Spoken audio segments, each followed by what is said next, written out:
Hello and welcome. Today we're talking about the C in respect, which is corralling. Now, if you have a toddler and they're running around in the house and they want to throw themselves down the stairs, what do? We corral them by putting up a baby fence. We create an external boundary where an internal one does not exist.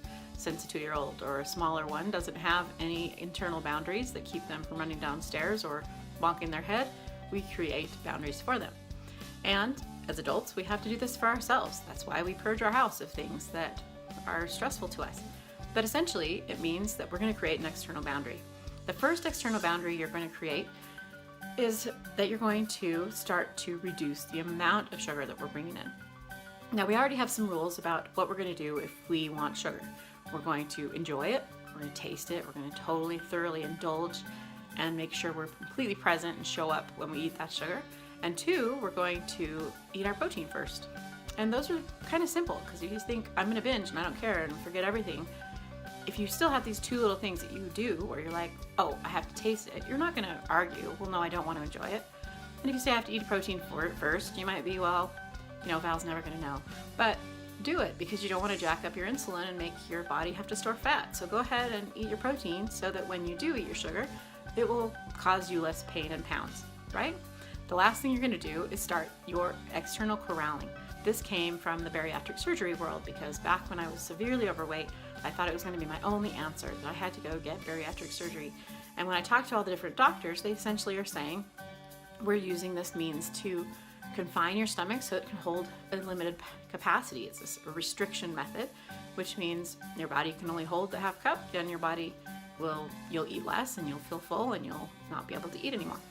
So I said to one doctor, well, why couldn't you just have a little half-cup bowl, such as this, and make that your external boundary?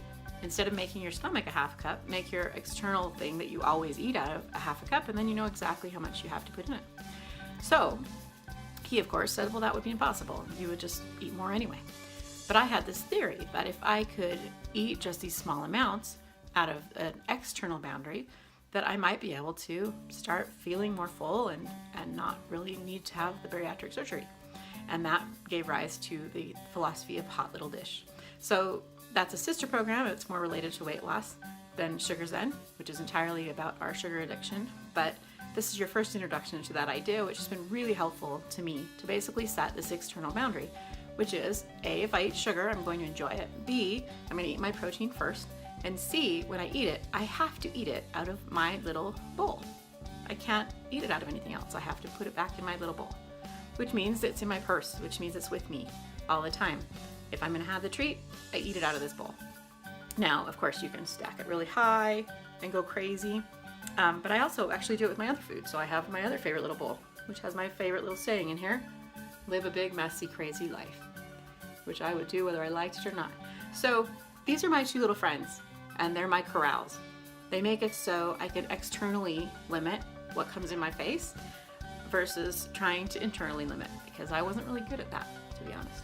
So I'm encouraging you to go find a cute little bowl, a bowl that you like, a bowl that preferably feels heavy. See how this one is almost as big as this one, even though this is a half in terms of the wideness, and it feels nice and substantial. So if I want to eat Skittles, I'm going to fill up this bowl.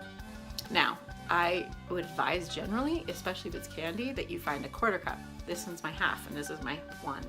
So find a 1/4 cup for things like treats and candy, but don't skip, right? Don't change your plan and say, well, I really was going to get a half cup and I just had this 1/4 cup, so I'll just have 2 of those. Nope, you got to stay with the same plan. We have a 24-hour rule, which means you can't change the plan unless it's the day before. You have to give yourself 24 hours before you change yourself plan. So give yourself a chance to find a cute little bowl, and that is the 3rd step you're going to follow with your sugar. You're always going to enjoy it, you're always going to eat your protein first, and you're always going to eat it out of your hot little dish. Of course, it doesn't have to be hot. But anyway, that's your plan for corralling. We're going to do a lot of other methods of corralling that are really helpful, that have made a huge difference in my life.